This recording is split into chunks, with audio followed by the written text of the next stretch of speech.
Hey everybody, this is a real quick video in case you have a Raycon Impact Bluetooth speaker and you need to do a soft reset on it, or sometimes we just call this a power cycle, basically turning it off, forcing it to turn off, and then forcing it to turn back on.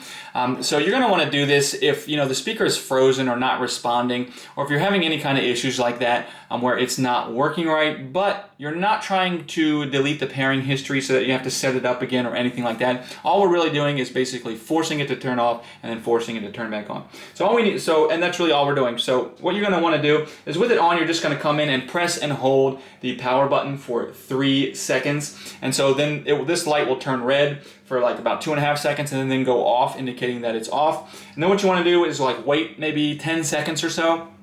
And then you'll just come in and you'll press and hold this button for 1.5 seconds.